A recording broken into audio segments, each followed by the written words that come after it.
بسم اللہ الرحمن الرحیم۔ حضرت عباس رضی اللہ تعالیٰ عنہ بیان فرماتے ہیں کہ مجھ سے حضور اقدس صلی اللہ علیہ وسلم نے ارشاد فرمایا کہ مجھے تمہارے پاس اور تمہارے بھائی کے پاس اپنی حفاظت کا سامان نظر نہیں آ رہا ہے، کیا آپ مجھے کل بازار لے جائیں گے تاکہ ہم مختلف قبائل کی قیام گاہوں میں جا کر ان کو دعوت دے سکیں؟ اور ان دنوں عرب وہاں اکٹھا ہوتے تھے۔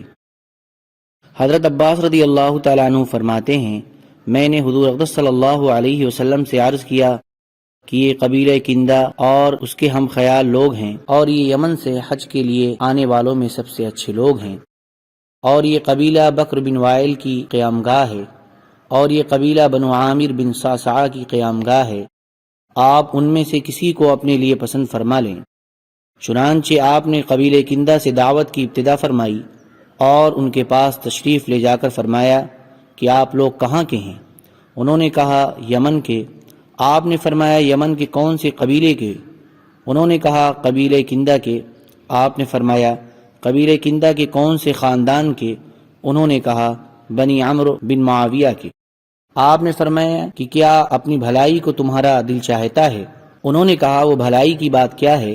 آپ صلی اللہ علیہ وسلم نے فرمایا تم لا الہ الا اللہ کی گواہی دو اور نماز قائم کرو اور جو کچھ اللہ کے پاس سے آیا ہے اس پر ایمان لاؤ۔ انہوں نے کہا کہ اگر آپ کامیاب ہو گئے تو اپنے بعد بادشاہت آپ ہمیں دے دیں گے؟ آپ نے فرمایا کہ بادشاہت دینے کا اختیار تو اللہ کو ہے، وہ جس کو چاہے دے دے۔ تو انہوں نے کہا جو دعوت آپ ہمارے پاس لے کر آئے ہیں ہمیں اس کی ضرورت نہیں ہے۔ کلبی کی روایت میں یہ ہے کہ انہوں نے کہا کیا آپ اس لیے ہمارے پاس آئے ہیں تاکہ آپ ہمیں ہمارے خداؤں سے روک دیں اور ہم سارے عرب کی مخالفت مول لے لیں؟ آپ اپنی قوم کے پاس چلے جائیں، ہمیں آپ کی ضرورت نہیں۔ چنانچہ آپ ان کے پاس سے اٹھ کر قبیلہ بکر بن وائل کے پاس تشریف لے گئے اور آپ نے فرمایا آپ کا کون سا قبیلہ ہے؟ انہوں نے کہا بکر بن وائل۔ آپ نے فرمایا بکر بن وائل کا کون سا خاندان؟ انہوں نے کہا بنو قیس بن ثعلبہ۔ آپ نے فرمایا آپ لوگوں کی تعداد کتنی ہے؟ انہوں نے کہا ریت کے ذروں کی طرح بہت ساری۔ آپ نے فرمایا کہ تمہارا رعب اور دبدبہ کیسا ہے؟ انہوں نے کہا کچھ نہیں، اہل فارس ہمارے پڑوسی ہیں، نہ ہم ان سے حفاظت کر سکتے ہیں اور نہ ہم ان کے مقابلے میں کسی کو پناہ دے سکتے ہیں۔ آپ نے فرمایا کہ 33 مرتبہ سبحان اللہ اور 33 مرتبہ الحمدللہ اور 34 مرتبہ اللہ اکبر اللہ کی رضا کے لیے پڑھنا اپنے ذمہ کر لو، تو اگر اللہ نے تمہیں باقی رکھا تو تم اہل فارس کے گھروں پر قبضہ کر لوگے اور ان کی عورتوں سے نکاح کر لوگے اور ان کے بیٹوں کو اپنا غلام بنا لوگے۔ انہوں نے کہا آپ کون ہیں؟ آپ نے فرمایا کہ میں اللہ کا رسول ہوں۔ پھر آپ وہاں سے آگے چل دیے۔ کلبی کی روایت میں یہ ہے کہ آپ کا چچا ابو لہب آپ کے پیچھے چل رہا تھا اور لوگوں سے کہہ رہا تھا کہ ان کی بات نہ مانو۔ چنانچہ جب حضور اقدس صلی اللہ علیہ وسلم ان کے پاس سے چلے گئے تو ابو لہب ان کے پاس سے گزرا۔ انہوں نے ابو لہب سے کہا تم اس آدمی کو جانتے ہو؟ اس نے کہا ہاں، یہ ہمارے قبیلہ میں چوٹی کا آدمی ہے، تم ان کی کس چیز کے بارے میں پوچھنا چاہتے ہو؟ حضور اقدس صلی اللہ علیہ وسلم نے ان کو جس بات کی دعوت دی تھی وہ ساری بات انہوں نے ابو لہب کو بتائی اور یہ کہا کہ وہ کہہ رہے تھے کہ وہ اللہ کے رسول ہیں۔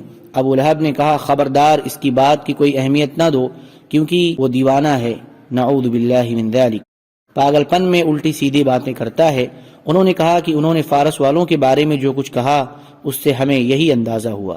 حضرت ربیعہ بن عباد رضی اللہ تعالیٰ عنہ فرماتے ہیں کہ میں نوجوان لڑکا اپنے والد کے ساتھ مینا میں تھا اور حضور اکرم صلی اللہ علیہ وسلم عرب کے قبائل کی قیام گاہوں میں تشریف لے جاتے تھے اور ان سے فرماتے تھے اے بنی فلاں، مجھے اللہ نے تمہارے پاس اپنا رسول بنا کر بھیجا ہے، میں تمہیں اس بات کا حکم دیتا ہوں کہ اللہ کی عبادت کرو اور اس کے ساتھ کسی چیز کو شریک نہ کرو، اور اللہ کے علاوہ جن کو اللہ کا شریک ٹھہرا کر عبادت کرتے رہو ان کو چھوڑ دو اور مجھ پر ایمان لاؤ اور میری تصدیق کرو اور میری حفاظت کرو تاکہ جو پیغام دے کر مجھے اللہ نے بھیجا ہے وہ میں اس کی طرف سے واضح طور پر پہنچا سکوں۔